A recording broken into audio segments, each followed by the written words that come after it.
பிரியமான கர்த்தருடைய பிள்ளைகளே, இன்றைக்கு நான் பிரசங்கிக்க இருக்கிற என்னுடைய பிரசங்க தலைப்பு the church that journeys with God, தேவனுடன் பயணிக்கும் திருச்சபை.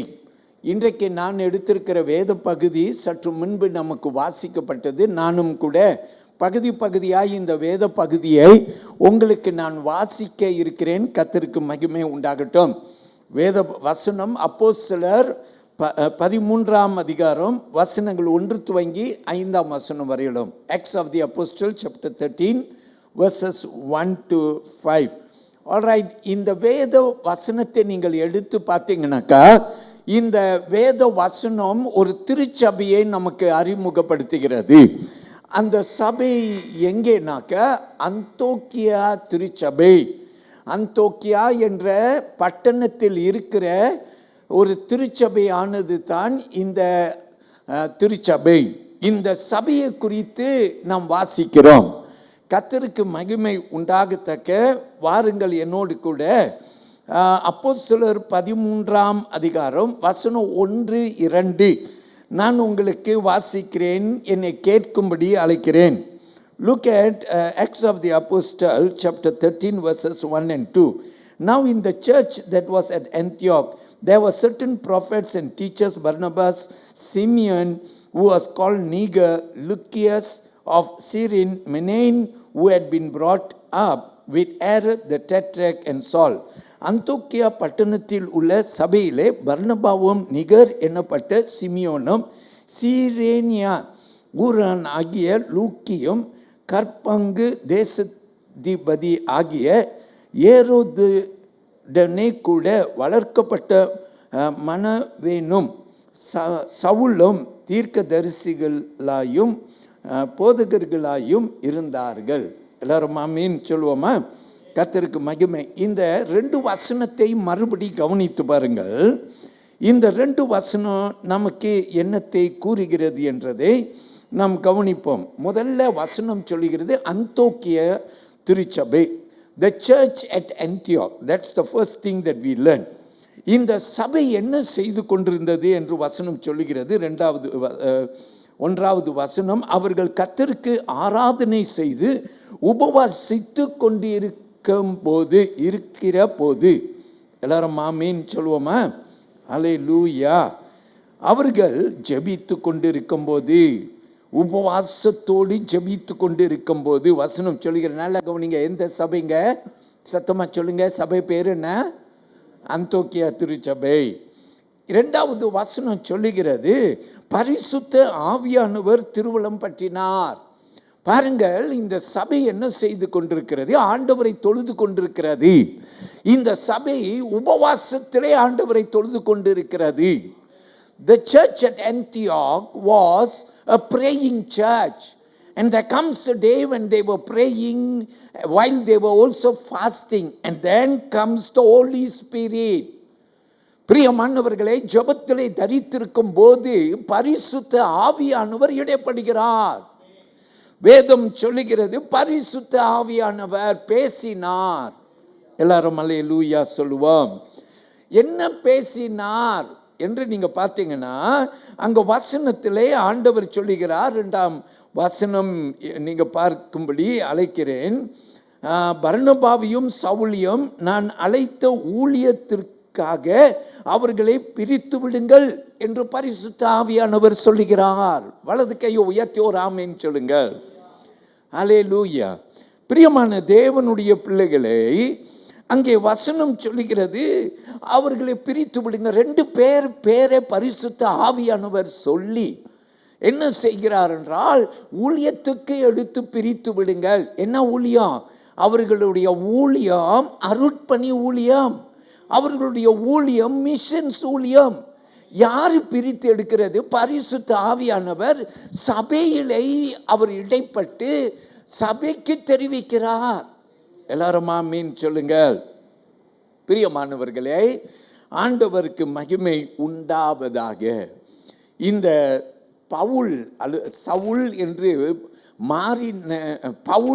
மாறின சவுல் பிரியமானவர்களே, சவுலுடைய ஊழியம் அல்லது பவுலுடைய ஊழியம் 3 மிஷனரி அருட்பணி ஊழியத்திற்கு பயணம் போனார். அந்த முதல் ஊழிய பயணம் எங்கே ஆரம்பிச்சிச்சுனாக்கா அந்தோக்கியால ஆரம்பிச்சிச்சு.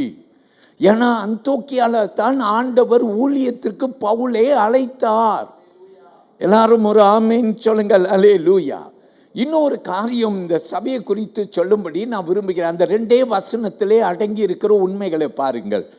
அங்கே வசனம் சொல்லுகிறது, தீர்க்க தரிசிகள், போதகர்கள், சில பெயர்கள் கூறப்பட்டிருக்கிறது என்றதையும் நீங்கள் கவனிக்கும்படி அழைக்கிறேன். பர்னபா என்று சொல்லுகிறது, சிமியோன் என்று சொல்லுகிறது, லூக்கி என்று சொல்லுகிறது, மனயேம் என்று சொல்லுகிறது, சவுல் என்று சொல்லுகிறது. நல்லா கவனிங்க. எல்லாரும் யாரு? தீர்க்க தரிசிகளும் போதகர்களும். அப்ப இந்த சபை ரொம்ப கிஃப்டடான ஒரு சபை, ஆசீர்வதிக்கப்பட்ட ஒரு சபை. இந்த சபைக்குள்ளார நிறைய ஊழியம் செய்ய பலன் கொண்டவர்கள், ஊழியத்திற்கு எழும்பினவர்கள், ஊழியத்திற்கு சபையை ஆயத்தப்படுத்தினவர்கள் இருக்கிறார்கள். எல்லாரும் ஒரு ஆமீன் சொல்லுவோம், அல்லேலூயா. பிரியமானவர்களே, எனக்கு ரொம்ப ஆர்வம் வந்துருச்சு. இந்த அந்தோக்கியா சபையை ஆண்டவர் எப்படி நடத்தி இருக்கிறார்?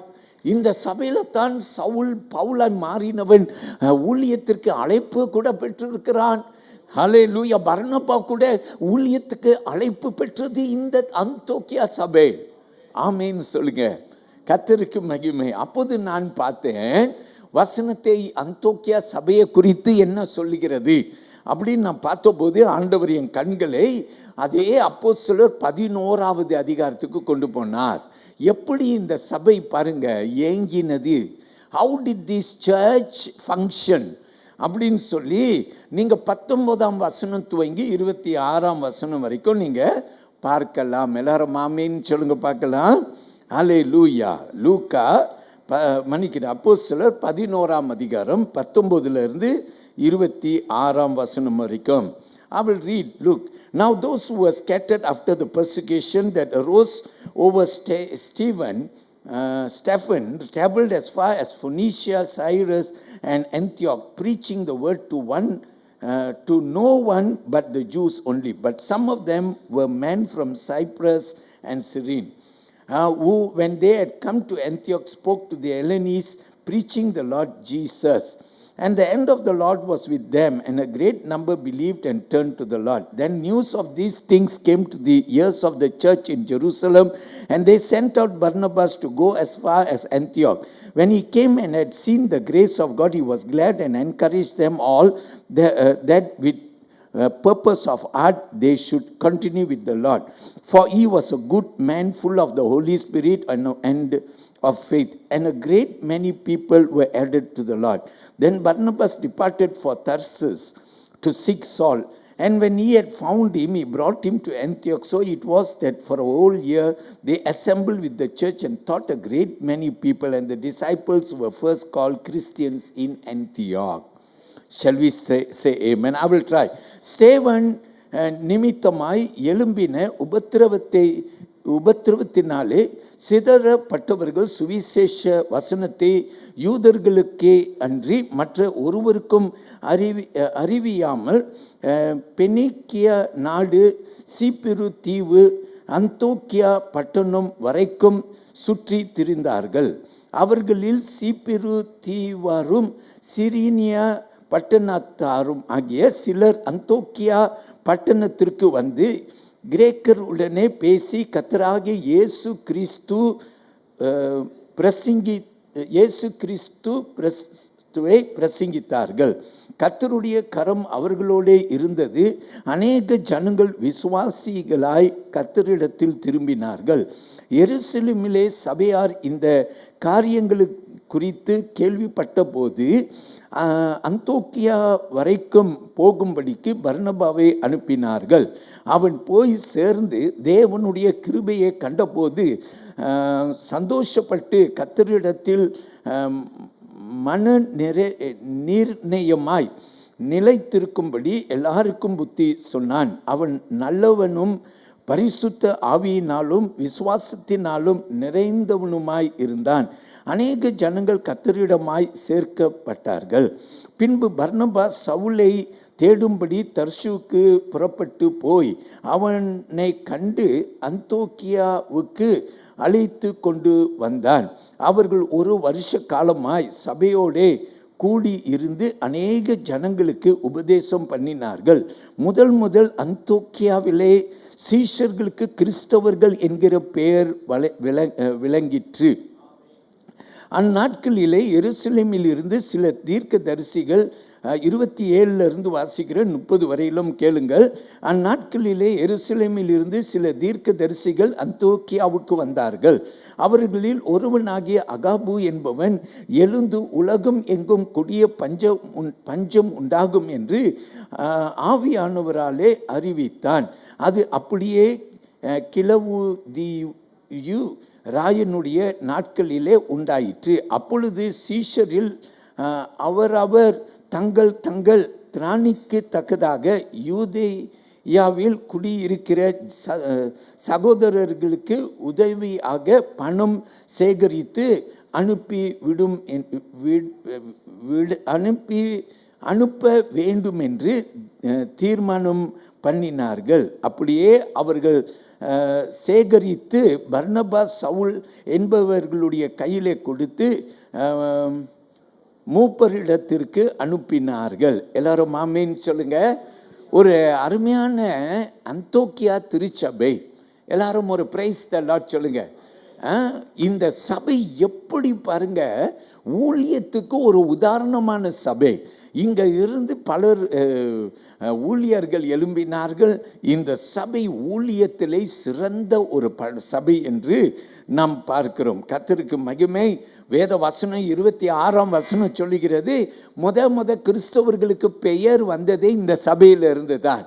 கிறிஸ்தவர்கள், கிறிஸ்து உடையவர்கள் என்ற பெயர் கொடுத்தார்கள். அது கிறிஸ்தவன் என்று மாறிவிட்டது. எல்லாரும் ஆமென் சொல்லுவோமா? அல்லேலூயா.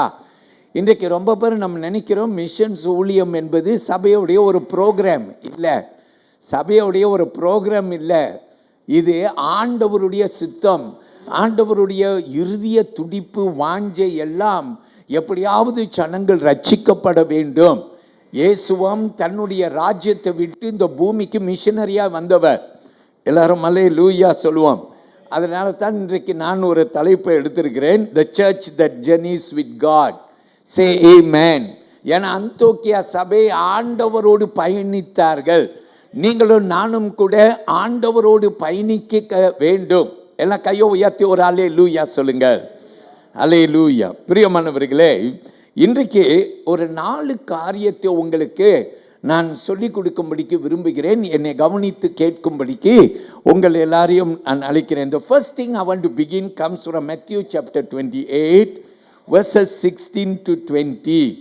மத்தேயு 28 அதிகாரத்தில் வசனம் 16 20 வரையிலும் The Great Commission என்று ஒரு தலைப்பு, பிரதான அழைப்பு அல்லது பிரதான கட்டளை என்று சொல்ல. பிரதான கட்டளை ஒன்று இருக்கிறது, த கிரேட் கமாண்ட்மெண்ட்.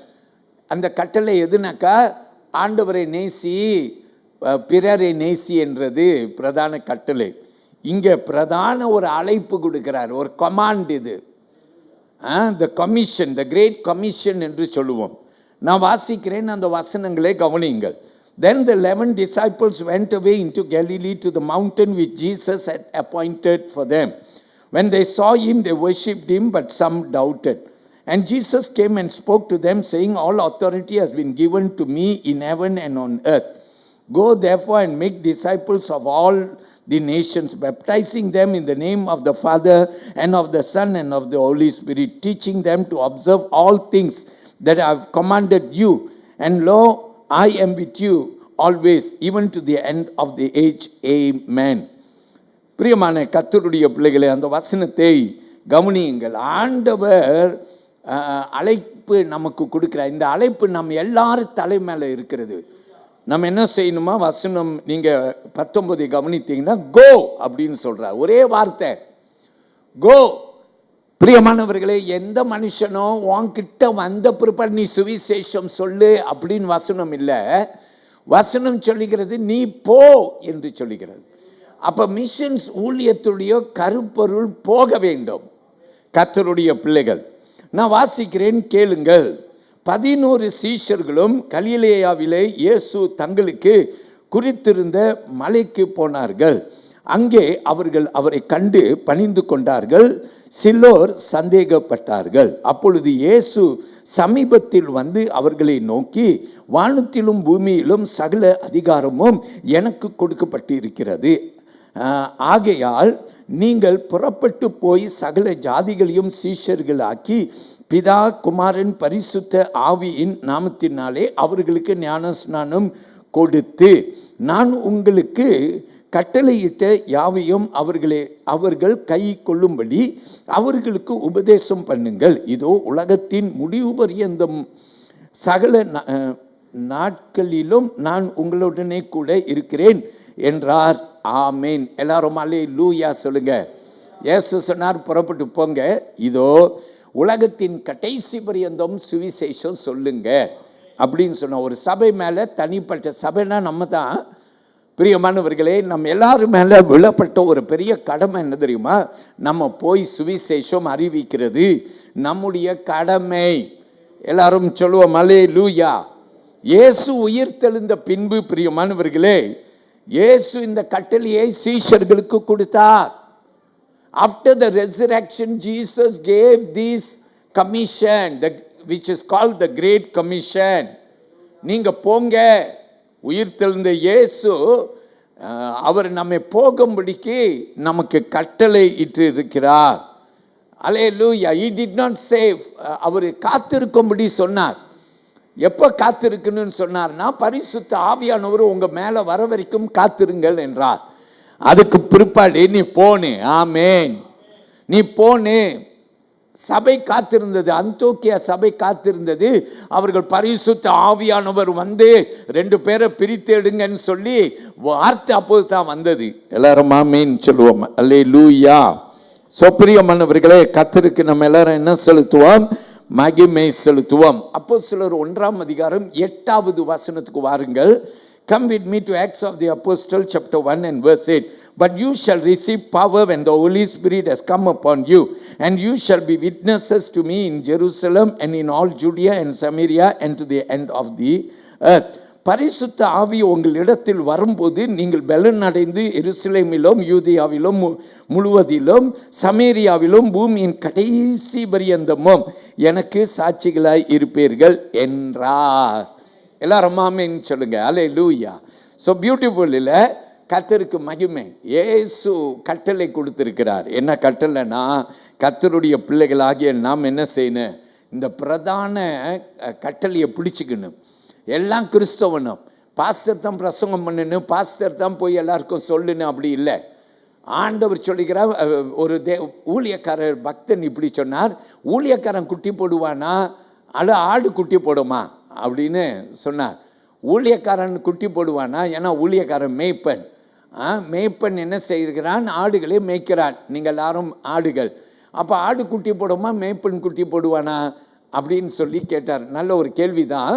ஆண்டவருக்கு மகிமை உண்டாக. கர்த்தருடைய பிள்ளைகளே, ஆண்டவர் பெரியவராக இருக்கிறார். சொல்லுங்க, பிரைஸ் தி லார்ட். அதனால வாருங்கள். இதுவரைக்கும் ஊழியம் செய்யாமல் இருந்திருந்தா, நம்ம குடும்ப மக்கள் கூட சபைக்கு போல ஆண்டவரை அறியாமல் இருக்கிறாங்கன்னா நம்ம சபைக்கு கூட்டிகிட்டு போன காரணம் என்ன? ஆண்டவருடைய சித்தம், ஏக்கம், இருதயத்தின் வாஞ்சையெல்லாம் எல்லாரும் ரட்சிக்கப்பட வேண்டும். எல்லாரும் ஆமேன் சொல்லுவோமா? அல்லேலூயா. பிரியமானவர்களே, தேவனுக்கு மகிமை சொல்லுவோம். இது முதல் காரியம். அப்படின்னா எல்லாரும் புரிஞ்சுக்கங்க. நம் தலை மேலே என்ன இருக்குதுன்னா ஒரு அழைப்பு இருக்குது, எல்லாருக்கும் இருக்குது. நம்ம போய் சுவிசேஷம் சொல்லுன்னு.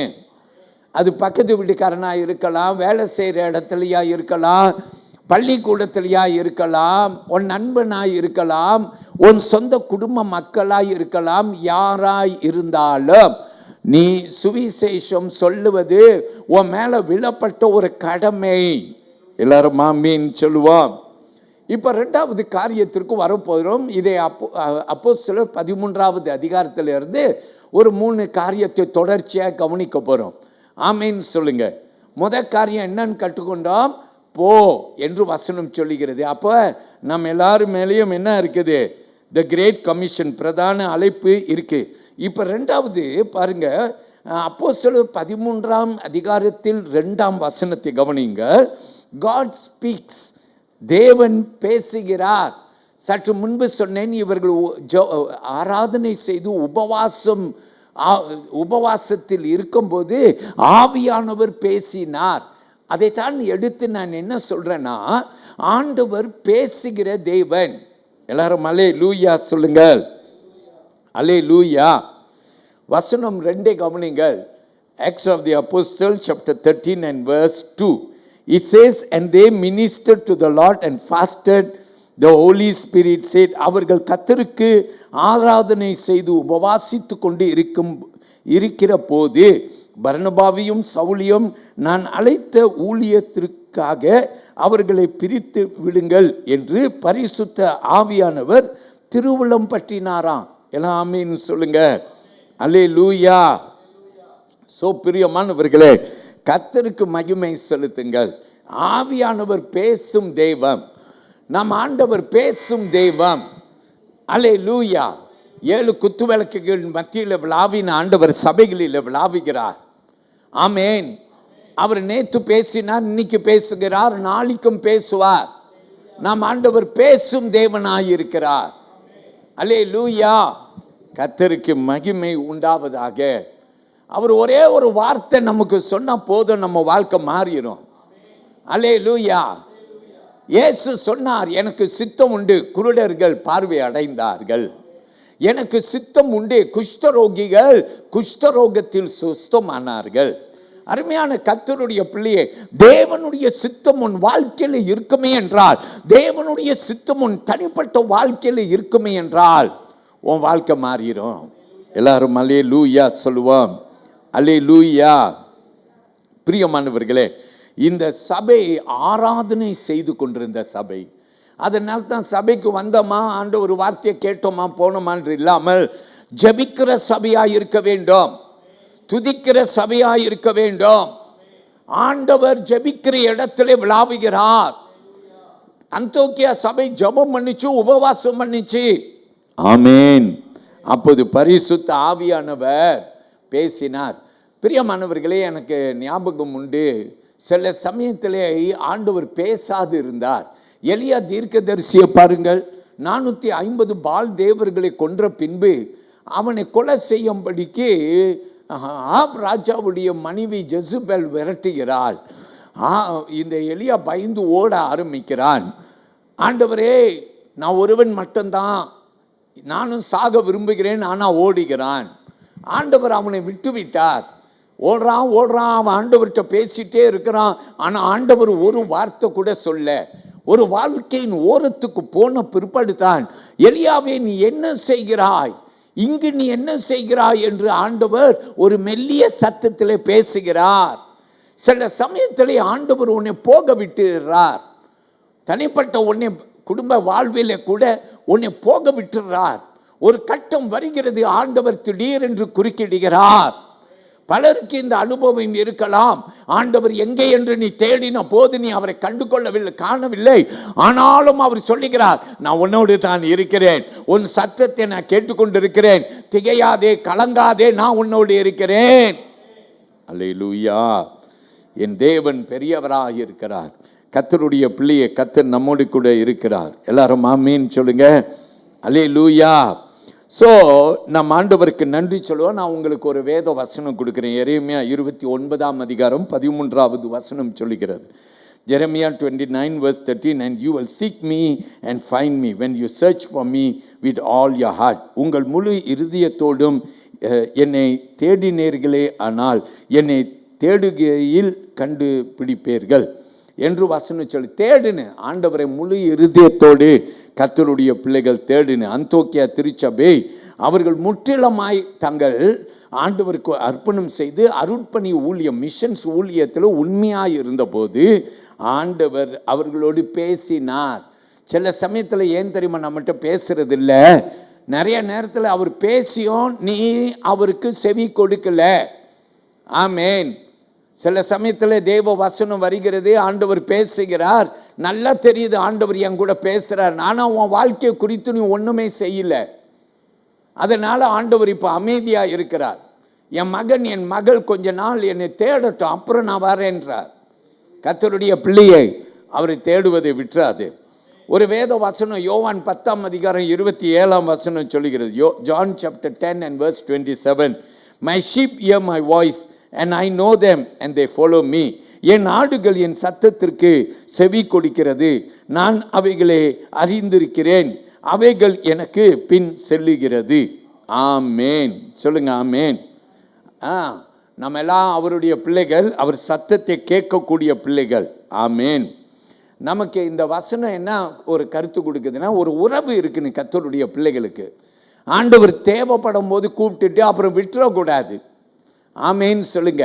நமக்கு ஒரு ஃப்ரெண்ட் இருந்தால் அந்த ஃப்ரெண்ட்டை கூப்பிட்டு கொனட்டிட்டு பேசிட்டுலாம் இருக்க மாட்டோம். நம்ம அவங்க கூட ஒரு உறவு கொள்ள மாட்டோமா? எல்லாரும் அலே லூயா சொல்லுங்க. அலே லூயா. நம்ம ஒரு உறவு கொள்வோம் இல்லையா? ஒரு உறவு வேணும் இல்லையா?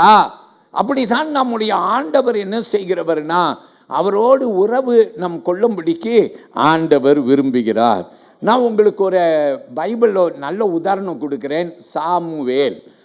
எல்லாரும் எடுத்துக்கொள்ளுங்கள். 1 சாமுவேல் 1ஆம் அதிகாரம் வசனம் 1 10 வரையிலும் எல்லா வசனத்தையும் வாசிக்கிறதுக்கல்ல, சில வசனத்தை நாம் அந்த வசனங்களிலே கவனிக்கும்படி அழைக்கிறேன். சாமுவேல் ஒரு சின்ன பையன். தேவ ஆலயத்தில் அப்பா அம்மா விட்டுட்டாங்க. அவன் தேவ ஆலயத்தில் ஏலி என்ற தீர்க்க ஆசாரியனோடு கூட வளர்கிறான். வசனம் 1 பாருங்க. 1 சாமுவேல் 3ஆம் அதிகாரம் 1வது வசனம் சொல்லுகிறது. சாமுவேல் என்னும் பிள்ளை அண்டன் ஏலிக்கு முன்பாக கர்த்தருக்கு பணிவிடை செய்து கொண்டிருந்தான். அந்நாட்களிலே கர்த்தருடைய வசனம் அபூர்வமாய் இருந்தது, பிரத்யட்சமான தரிசனம் இருந்ததில்லை என்று வசனம் சொல்லுகிறார். எல்லாரும் அல்லே லூயா சொல்லுங்கள். அல்லே லூயா. இப்படிப்பட்ட நேரத்தில் தான் சின்ன பையன் சாமுவேல் கிட்ட ஆண்டவர் பேசினார். சாமுவேலேன்னு கூப்பிட்டா அவன் ஏலிக்கிட்ட போகிறான், திரும்பி கூப்பிடுறாரு ஏலிக்கிட்ட போகிறான், திரும்பி கூப்பிடுறாரு ஏலிக்கிட்ட போகிறான். அப்போ தெரிஞ்சிருச்சு, ஐயா ஓகே ஆண்டவர் தான் கூப்பிடுறார். ஆமேன். உடனே நம்ம இன்னைக்கு அறிக்கை செய்கிற வசனத்தை தான் ஏலி சொல்லி கொடுக்கிறார். அல்லே லூயா. வசனம் 9 கவனிங்க. சாமுவேலை நோக்கி, நீ போய் படுத்துக்கொள், உன்னை கூப்பிட்டால் அப்பொழுது நீ கர்த்தாவே சொல்லும் அடியேன் கேட்கிறேன் என்று சொல் என்றான். சாமுவேல் போய் தன்னுடைய ஸ்தானத்திலே படுத்து கொண்டான். எல்லாம் ஆமீன் சொல்லுங்க. அல்லேலூயா. அப்போ 10வது வசனத்தை கவனிங்க. அப்பொழுது கர்த்தர் வந்து நின்று முன்பு போல சாமுவேலே சாமுவேலே என்று கூப்பிட்டார். அதற்கு சாமுவேல் சொல்லும் அடியேன் கேட்கிறேன் என்றான். அன்னைக்கு ஆரம்பித்தார் ஆண்டவர் சாமுவேல் கிட்ட பேச. அதுக்கு பிற்பாடு ஆண்டவர் நிறுத்தவே இல்லை. ஒரு சகோதரர்கள் கூட பேசுகிறது போல ஆண்டவர் சாமுவேல் கூட பேசினார். எல்லாரும் அல்லே லூயா சொல்லுங்க. கர்த்தர் பெரியவர் சொல்லுங்க. அல்லே லூயா. அல்லே லூயா. தேவனுக்கு மகிமை உண்டாவதாக. என் தேவன் பெரியவராக இருப்பாராக. எல்லாரும் சொல்லுங்க அல்லே லூயா. அல்லே லூயா. பிரியமானவர்களே, ஆண்டவரிடத்தில் நான் ஜெபம் பண்ணுறேன். ஆண்டவரே, நான் பிரசங்கம் பண்ணும் போது பேசுங்க ஆண்டவரே. ஒரு பிரசங்கமாக சும்மா கேட்டோம் போகணுன்ட்டு விசுவாசிகள் வாழக்கூடாதுப்பா. பல மணி நேரம் உங்கள் சமூகத்தில் உட்கார்ந்து தேவ வார்த்தையை நான் ஆண்டவரே பெற்று அதில் நான் ஆண்டவரே மூழ்கி வசனத்தை கண்டு ஆண்டவர் என்ன பேச விரும்புகிறார் அதை சபைக்கு பேசணுன்னு வந்து நிற்கிறோம்ப்பா. விசுவாசிகள் ஆண்டவரை தொடப்படுன்னு கண்ணீர் சிந்தனை, விசுவாசிகள் வாழ்க்கை மாறணும், குடும்பங்கள் மாறணும், விசுவாசிகள் பாவ வாழ்க்கையில் இருந்து மனம் திரும்பணும். ஒவ்வொரு நாளும் இது தான் என்னுடைய குமுறுதல், இது தான் என்னுடைய கண்ணீர். அல்லேலூயா. எப்படியாவது கிறிஸ்து ஒருவனுடைய இருதயத்தில் பிறக்க வேண்டும் என்றது என்னுடைய வாஞ்சை. எல்லாம் சொல்லுங்க அல்லேலூயா. அதனால என் அன்பின் தெய்வ பிள்ளைகளே, இந்த மிஷன் சண்டே அருட்பணி ஞாயிறில் ஆண்டவர்கிட்ட உங்களை ஒப்பு கொடுங்க, கர்த்தர் உங்களுக்கு பெரிய காரியம் செய்வார். எல்லாரும் ஒரு பிரைஸ் தி லார்ட் சொல்லுங்க. ஹல்லேலூயா. யார் கண்டா நம்ம மத்தியில் ஊழியக்காரர்களே பாஸ்டராக எழுப்பட்டோம், மிஷனரிகளாக எழுப்பட்டோம், நம்ம மத்தியில் மிஷன் ஊழியம் வளரட்டும், நிறைய பேர் மிஷனுக்கு புறப்படட்டும், ஆண்டவருடைய அழைப்புக்கு தக்க தங்களை ஒப்பு கொடுக்கட்டும். எல்லாரும் ஒரு பிரைஸ் தி லார்ட் சொல்லுங்க. ஹல்லேலூயா, ஹல்லேலூயா. அந்த பிரசங்கத்துக்கு பிற்பாடு ஒருவேளை யாரிடத்திலேயாவது ஆண்டவர் பேசட்டும். நீங்க மிஷன் ஊழியத்துக்காக ஜெபம் பண்ணலாம், மிஷன் ஊழியத்திற்காக கொடுக்கலாம். ஹல்லேலூயா. தேவன் உங்களை ஆசீர்வதிப்பாராக. அன்பின் கர்த்தருடைய பிள்ளைகளே, கர்த்தர் இயேசுவின் நாமத்திலே யாருடைய குடும்பத்திலே பண பிரச்சனை, பயங்கர பண பிரச்சனை, நான் ஜெபம் பண்ணும்போது கர்த்தர் உள்ளத்திலே ஏமனபடி சொல்லுகிறேன், சிலருடைய பொருளாதாரத்திலே ஆண்டவர் திடீரென்று ஒரு அற்புதம் செய்வார் என்று ஏவப்பட்டு சொல்லுகிறேன். கர்த்தருடைய கரம் உங்க மேல இருப்பதாக. எல்லாரும் ஒரு முறை ஆமேன் சொல்லி கர்த்தரை மகிமைப்படுத்துங்கள். அல்லேலூயா, அல்லேலூயா. மூன்றாவது காரியத்துக்கு நம்ம வரப்போறோம். முதல் காரியம் என்ன என்று கற்றுக்கொண்டோம்? த கிரேட் கமிஷன், மத்தேயு 28:19 பிரதான கட்டளை, அழைப்பு என்று கற்றுக்கொண்டோம். இரண்டாவது என்ன கற்றுக்கொண்டோம்? காட் ஸ்பீக்ஸ், தேவன் பேசுகிறார். அப்போஸ்தலர் 13:2 எடுத்துக்கொண்டோம். இப்போ மூன்றாவது கற்றுக்கொள்ள போறோம். அதே அப்போஸ்தலர் 13:3. we should obey when God speaks. ஆண்டவர் பேசினால் நாம் என்ன செய்யணும்? கீழ்ப்படிய வேண்டும். எல்லாரும் ஒரு பிரைஸ் தி லார்ட் சொல்லுங்க. ஆமென். ஆண்டவர் சில பேர் என்கிட்ட சொல்லுவாங்க, நான் வாலிபனாக இருந்தபோதே ஆண்டவர் என்னை ஊழியத்தில் அழைத்தார், நான் தான் என்ன செய்யல, அழைப்புக்கு இடம் கொடுக்காம இருந்துட்டேன்னு சொல்லுவாங்க. நான் தான் அழைப்புக்கு இடம் கொடுக்கல. இப்போ என்னாச்சு? இப்போ வயசாயிருச்சு, இப்போ ஞாபகம் வருது, இப்போ ஆண்டவர் என்னை வாலிபனாக இருக்கும்போது ஊழியத்துக்கு அழைத்தார், நான் தான் ஒப்பு கொடுக்கல என்று சொல்லுகிறவர்கள் ஏராளம் உண்டு. கர்த்தருடைய பிள்ளையை காலம் கடந்த பிற்பாடு நீ அழுகிறதுல பிரயோஜனம் இல்லை, காலத்தை ஆதாயப்படுத்தி கொள் என்று வேதம் சொல்லுகிறது. எல்லாரும் ஆமீன் சொல்லுவோம். மூன்றாவது வசனத்தை கவனிங்க. Acts of the Apostles chapter 13:3 says, then having fasted and prayed and laid hands on them, they sent them away. வசனம் பாருங்க, ஆண்டவர் வார்த்தை வந்துருச்சு. என்னன்னு வந்துச்சு? பர்னபாவையும் சவுலியும் ஊழியத்துக்கு பிரித்து எடுங்கன்னு வந்துருச்சு. அப்போ சபை என்ன செஞ்சிச்சு பாருங்க. அந்தோக்கியா சபை, ஐயோயோ வேற யாரும் போட்டோம், இவங்க 2 பேரும் எங்களுடைய ரொம்ப முக்கியமான ஆள், சபையிலேருந்து இவங்க போயிட்டாங்கன்னா சபைக்கு ரொம்ப பாதிப்பு. அப்படிலாம் இல்லை. ஆமேன்னு சொல்லுங்க. கர்த்தர் இன்னொருவனை எழுப்ப வல்லவராக இருக்கிறார். அல்லேலூயா. வசனத்தை கவனிங்க. வசனம், look at verse 3. அப்பொழுது உபவாசித்து ஜெபம் பண்ணி அவர்கள் மேல் கைகளை வைத்து அவர்களே அனுப்பினார்கள். அப்ப என்ன கற்றுக்கொள்றீங்க? the response was immediate. Shall we say amen? The response to the Holy Spirit was immediate. பரிசுத்த ஆவியானவருக்கு உடனே பதில் கொடுத்தாங்க. எல்லாரும் சொல்லுங்க ஆமென். அல்லேலூயா. கர்த்தருக்கு மகிமை உண்டாவதாக. சபை என்ன செஞ்சிச்சு? உபவாசம் பண்ணிச்சு, ஜெபம் பண்ணிச்சு, ஆவியில் நிரம்பி கீழ்ப்படிந்தார்கள். ஆமீன் சொல்லுங்க. ஒருவனுடைய அழைப்பை குறித்து ஆண்டவர் பேசின போது அந்த அழைப்பை கனம் பண்ணினார்கள். எல்லாரும் சொல்லுங்க ஹல்லேலூயா. வாக்குவாதம் பண்ணல. பர்னபாவும் சவுலும் கூட நாங்கள் போகிறோம் போல அப்படிலாம் ஒன்றும் இல்லை. ஆமீன் சொல்லுங்க. ஹல்லேலூயா. நான் நினைக்கிறேன் அந்த சபையில் இருந்த பெஸ்டான 2 பேர் பர்னபாவும் சவுலமாக இருந்திருக்க வேண்டும். அந்த பெஸ்ட்டை அவர்கள் ஆண்டவருக்கு கொடுத்தார்கள். நம்ம ஆண்டவர் எப்போதும் நம்மக்கிட்ட என்ன கேட்குறார்? பெஸ்ட்டை கொடுன்னு கேட்குறார். அதனால தான் நீ தசம பாகத்தை எப்படி கொடுக்கணுன்னா, முதல் ஊதிய சம்பளம் எடுத்த உடனே முதல்ல பெஸ்ட்டை ஆண்டவருக்கு எடுத்து கொடுத்துருன்னு. உன் பிள்ளைய ஊழியத்துக்கு கொடுக்குறேன்னா உன்னுடைய பிள்ளைய பெஸ்ட் ஆண்டவர் ஊழியத்துக்கு கொடுத்துருன்னு. உன் பெஸ்ட் டைம் ஆண்டவருக்கு கொடுத்துன்னு வயதான பிற்பாடு அப்புறம் ஊழியம் பார்ப்போம் அப்படியெல்லாம் இருக்கக்கூடாது. இன்றைக்கு அவர் உன்னை அழைத்தா இன்றைக்கே ஊழியத்துக்கு உன்னை ஒப்பு கொடுக்கணும். எல்லாரும் ஒரு அலே லூயா சொல்லுங்கள். அலே லூயா. இதற்கு சபையும் ஆயத்தமாய் இருக்க வேண்டும். யாக்கோபு 1:22 ஜேம்ஸ் chapter 1 and verse 22.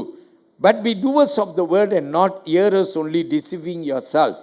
வாசிங்க சீக்கிரமா கேட்போம். Praise the Lord. அல்லாமலும் நீங்கள் உங்களே வஞ்சியாதபடிக்கு திருவசனத்தை கேட்டவர்களாய் மாத்திரம் அல்ல, அதின்படி செய்கிறவர்களாயும் இருங்கள். எல்லாரும் ஆமீன் சொல்லுங்க. அல்லேலூயா. கர்த்தருக்கு மகிமை. எல்லாரும் சொல்லுங்க அல்லேலூயா. அப்படின்னா வசனத்தை கேட்டுட்டு இந்த காதில் கேட்டுட்டு இந்த காதில் விட்டுட்டு போகக்கூடாது. இன்றைக்கி நிறைய பேர் வாலிப பிள்ளைகள், முதியோர்கள், சிறு பிள்ளைகள் எல்லாரும் சர்ச்சில் இருக்கீங்க. நாம் எல்லாரும் இங்கே கூடி இருக்கும்போது வசனம் வருகிறது. ஒவ்வொரு வாரமும் நான் மீண்டும் சொல்லுகிறேன், உங்களுக்காக ஆண்டவர் உங்களோடு பேசத்தக்க வசனத்தை எடுத்து பேசுகிறேன். தேவன் பெரியவராய் இருப்பாராக. கீழ்ப்படியுங்கள், கீழ்ப்படியுங்கள். அப்போது கர்த்தர் உங்க மூலமாய் அவர் நாம மகிமை அடையும். ஆதியாகமம் புஸ்தகத்திலே 12 வசனம் 1-4 வரைக்கும் கவனியுங்கள். ஓகே, ஆபிரகாமின் கீழ்ப்படிதல் என்று சொல்லி நாம் பார்க்கிறோம். ஆபிரகாமின் கீழ்ப்படிதல் வசனத்தை கவனிப்போம். Look at verse 1. Get out of your country and from your family and from your father's house to a land that I will show you. கர்த்தர் ஆபிரகாமை நோக்கி, நீ உன் தேசத்தையும் உன் இனத்தையும் உன் தகப்பனுடைய வீட்டையும் விட்டு புறப்பட்டு நான் உனக்கு காண்பிக்கும் தேசத்திற்கு போ ஆண்டவர் சொல்லுகிறார். நல்லா கவனிங்க. ஆண்டவர் வார்த்தை வருகிறது. பர்னபாவையும் சவுலையும் ஊழியத்துக்கு அவர்களை பிரித்து எடுங்கள் ஆண்டவர் வார்த்தை வந்துருச்சு. அதே மாதிரி அந்தோக்கியா சபை பிரித்து அவர்களே மிஷன் ஊழியத்துக்கு, அருட்பணி ஊழியத்துக்கு அனுப்பிவிட்டார்கள். இங்கே நாம் பார்க்கிறோம், ஆண்டவர் ஆபிரகாமை அழைத்து அவர் என்ன சொல்லுகிறார்? ஆண்டவர் சொல்லுக, உன் தேசம், உன் இணைத்தான், உன் தகப்பனுடைய வீடியம் விட்டு நீ நான் காட்டும் ஊருக்கு போ ஆண்டவர் சொல்லுகிறார். எல்லாரும் ஆமீன் சொல்லுங்க.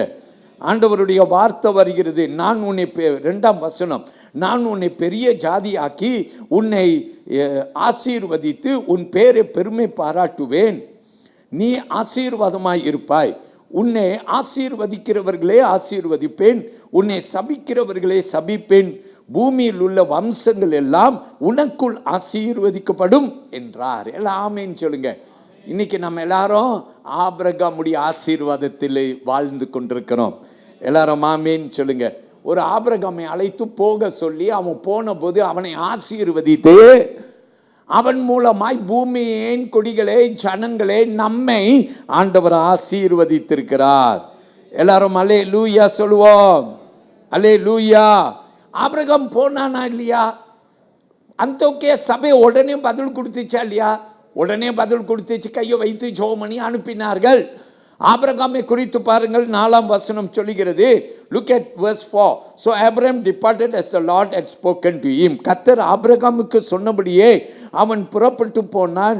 லோத்தும் அவனோட கூட போனான். ஆபிரகாம் ஆரானை விட்டு புறப்பட்ட போது 75 வயது உள்ளவனாய் இருந்தான். எல்லாம் ஆமென் சொல்லுங்கள். கர்த்தருக்கு மகிமை. ரொம்ப சிம்பிளுங்க. வயசான ஒரு மனுஷன் அவன் என்ன செய்தானாம்? புறப்பட்டு ஆண்டவர் அழைப்பை பெற்று அவன் உடனே சென்றானாம். எல்லாரும் ஆமீன் சொல்லுங்க. ஹல்லேலூயா. உடனே போனான். கர்த்தருடைய பிள்ளையே, இன்றைக்கு செவி கொடுக்கிறது ரொம்ப குறைவு. ஆண்டவர் நம்மை அழைக்கிறார், செவி கொடுக்கும்படிக்கு அழைக்கிறார். ஆமென். நான் என்ன தெரியுமா செய்யலான்னு நினைக்கிறேன்? இன்னைக்கு வசனம், விதைக்கப்பட்ட வசனம், ஒவ்வொரு ஞாயிற்றுக்கிழமையும் சர்ச்சுக்கு வந்து நீங்கள் கேட்குற வசனம் கேட்டு அந்த வாரத்தோடு மறந்து விடுகிறோம். நான் ஏவப்பட்டேன் என் உள்ளத்திலே தீர்க்க தரிசனமாய் ஆண்டவரை பேசுங்க சபைக்கு. அதனால் தான் சற்று முன்பு சொன்னேன், ஒருத்தருக்கு பொருளாதாரத்தில் ஒரு வீழ்ச்சி, ஆண்டவர் உன் பொருளாதாரத்தை ஆசீர்வதிக்க போகிறார். நான் கொடுத்த வார்த்தை அல்ல, தீர்க்க தரிசன வார்த்தையாய் சொன்னேன். அதே போல மீண்டும் உனக்கு நான் சொல்லுகிறேன், கர்த்தருடைய பிள்ளையே, உன்னை பயம்படுத்துகிற ஆவிகளை உடைத்து போடுகிறேன். உன் இருதயத்துக்குள்ளார சாத்தான் விதைத்து வைத்திருக்கிற சாத்தானுடைய கட்டை உடைக்கிறேன் இயேசுவின் நாமத்திலே. கர்த்தருடைய வார்த்தை உன் உள்ளத்துக்குள்ளார பதியாதபடிக்கு தேவனுடைய பயம் இல்லாத ஒரு வாழ்வை நீ வாழ்ந்து கொண்டு இருக்கிறனா, இன்றைக்கு உனக்குள்ளார விதைக்கப்படுகிறது ஒரு வல்லமையான தேவனுடைய பயத்தின் ஆவி. என் தேவன் உன்னை பலப்படுத்துவார் என்று நான் சொல்லுகிறேன். கர்த்தர் உன்னோடு இருக்கிறார். எல்லாரும் ஒரு ஆமீன் சொல்லுங்க. ஹல்லேலூயா. So today I want to believe that the fear of the Lord is instilled deep inside your heart. You can fight about it, you can argue about it, but I want to tell you that I come prophetically in the name of Jesus Christ, the Almighty. So that the word of God that is being spoken in this church does not just go, fade away. Every week we come to church, every week we hear God's word, but lives are not transformed. Today, the Lord puts it in my heart to say, I will plant my seed, the word, in their hearts, and I remove the spirit of fear from them. கடைசியாய் நாலாவது வார்த்தை. முதல் வார்த்தை என்னங்க? The Great Commission, பிரதான கட்டளை, அழைப்பு, மத்தேயு 28:19. ரெண்டாவது என்ன கற்றுக்கொண்டோம்? God speaks, தேவன் பேசுகிறார். மூன்றாவது என்ன கற்றுக்கொண்டோம்? We should obey, நாம் கீழ்ப்படிய வேண்டும். கடைசியாக good news should spread, நற்செய்தி பரவ வேண்டும். எல்லாரும் ஆமீன் சொல்லுங்க. அப்போஸ்தலர் 13:4-5 எடுத்துக்கொள்ளுங்க. Look at Acts of the Apostles chapter 13 verses 4 and 5. So being sent out by the Holy Spirit, they went down to Seleucia, and from there they sailed to Cyprus. And when they arrived in Salamis, they preached the word of God in the synagogue of the Jews, and they also had John as their assistant. அப்படியே அவர்கள் பரிசுத்த ஆவியினால் அனுப்பப்பட்டு செலோக்கியா பட்டணத்திற்கு வந்து கப்பல் ஏறி அங்கிருந்து சீப்புரு தீவுக்கு போனார்கள். சாலேமி பட்டணத்தில் வந்தபோது அவர்கள் யூதருடைய ஜெப ஆலயங்களில் தேவ வசனத்தை பிரசங்கித்தார்கள். யோவானும் அவர்களுக்கு உதவிக்காரனாய் இருந்தான். எல்லாரும் ஆமீன் சொல்லுவோமா? அல்லேலூயா. கர்த்தருக்கு மகிமை உண்டாவதாக. அல்லேலூயா. யார் இதுங்க? பர்னபா, சவுல். வசனம் சொல்லுகிறது, பிரியமானவர்களே, அவர்கள் கீழ்ப்படிந்து சுவிசேஷத்தை பிரசங்கிக்க புறப்பட்டு விட்டார்கள். உடனே கிளம்பிட்டாங்க. எல்லாரும் ஆமீன் சொல்லுங்க. அல்லேலூயா, அல்லேலூயா. சரியா? பரிசுத்த ஆவியானவர் ஏவினார், அவர்களும் உடனே புறப்பட்டு அவர்கள் சென்றார்கள். அல்லேலூயா. Immediate respond to the word of God. அப்போ பிரியமானவர்களே, கர்த்தர் நல்லவர். இதை யார் செய்தது? பாஸ்டர் பாருங்க, நான் இன்னைக்கு பிரசங்கம் பண்ண இவ்வளோ பேர் தொடப்பட்டாங்கன்றது அல்ல. இன்னைக்கு யாராவது நீங்கள் தொடப்பட்டீங்கன்னா இது பாஸ்டரால் உண்டாகல, பாஸ்டர் திறமையாக பேசல, பாஸ்டர் வார்த்தை அல்ல, ஆண்டவர் இங்கே உங்களோடு கூட பேசி கொண்டிருக்கிறார். நீங்கள் பாஸ்டருக்கு பயப்பட வேண்டாம், பாஸ்டர் வார்த்தைக்கு பயப்பட வேண்டாம், நீங்கள் ஆண்டவருக்கு பயப்படத்தான் வேணும். எல்லாரும் அல்லேலூயா சொல்லுங்கள். அல்லேலூயா, அல்லேலூயா. நம்ம சும்மா இருந்தா எப்படி சுவிசேஷம் போகும்? ஆண்டவர் புலம்புகிறார், யாரை நான் அனுப்புவேன், யார் நம் காரியமாய் போவா? இதோ நான் இருக்கிறேன், என்னை அனுப்பும்.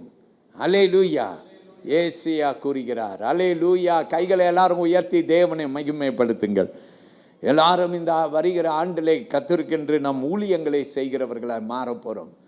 ஏசியா 55:11 கவனியுங்கள். வாசிக்க கேட்போம்.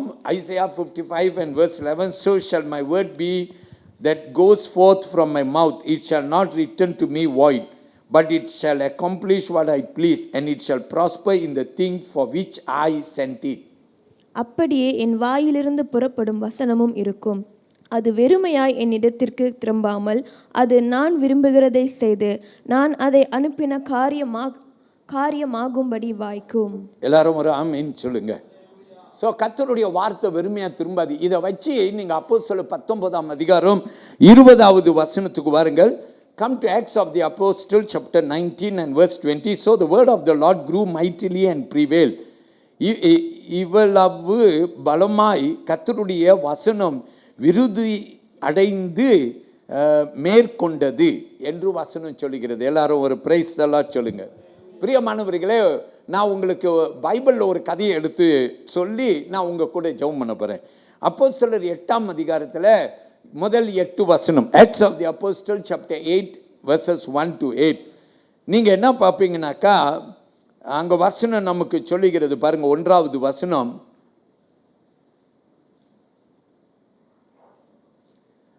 அவனை கொலை செய்கிறதற்கு சவுலும் சம்மதித்திருந்தான். அக்காலத்திலே எருசலேமில் உள்ள சபைக்கு மிகுந்த துன்பம் உண்டாயிற்று. அப்போஸ்தலர் தவிர மற்ற யாவரும் யூதேயா சமேரியா தேசங்களில் சிதறப்பட்டு போனார்கள். எல்லாரும் ஆமேன்னு சொல்லுங்க. நல்லா கவனிங்க. ஸ்தேவான் மரணத்துக்கு பிற்பாடு எல்லாரும் சிதறப்பட்டார்கள். வசனம் சொல்கிறது, துன்பம், கிறிஸ்தவ சபை துன்புறுத்தப்படும் போது என்ன செஞ்சிச்சா, எல்லாரும் எல்லா இடத்துலையும் போனாங்க. ஆனால் சும்மா போல, சுவிசேஷத்தை கொண்டு போனாங்க. ஆமேன்னு சொல்லுங்க. நம்ம பாருங்க, நம்ம வாழ்க்கையில் கூட எல்லாம் நல்லா இருக்கும்போது நம்ம எல்லாம் பேசாமல் இருக்கோம். துன்போண்டு வந்துருச்சுன்னா, துயரோண்டு வந்துருச்சுன்னா, வியாதின்னு வந்துருச்சுன்னா, கஷ்ட காலம் வந்துருச்சுன்னா, எப்படி வைராக்கியமாக ஆண்டவரை தேடுகிறோம் நாம். கர்த்தருடைய பிள்ளையே, கர்த்தர் உன்னை கைவிடவே மாட்டார். கர்த்தர் உன்னோடு இருக்கிறார். எத்தனை பேர் நம்புறீங்க ஆண்டவர் உன்னோடு இருக்கிறார்? கையை உயர்த்தி கர்த்தரை மகிமைப்படுத்துங்க. தேவன் பெரியவராக இருப்பாராக. அல்லேலூயா. கர்த்தருக்கு மகிமை செலுத்துங்கள். நம்ம சபையிலே ஒரு அம்மா இருக்காங்க. பல ஆண்டுகளாக என்கிட்ட ஜெபம் பண்ண கண்ணீரோடு என்னை கூப்பிடுவாங்க. பாஸ்டர், என்னுடைய மகள் மற்ற மதஸ்தான், இந்த தேசத்தின் மதத்தை சார்ந்தவனை நேசித்து பின்பற்றி போய்கொண்டிருக்கிறாள். இவ்வளவாய் ஆண்டவரை நேசித்தவள் திடீரென்று இப்படிப்பட்ட ஒரு தீர்மானம் செய்துவிட்டாள். ஐயோ பாஸ்டர், என் மகள் இல்லாமல் நான் இல்லை.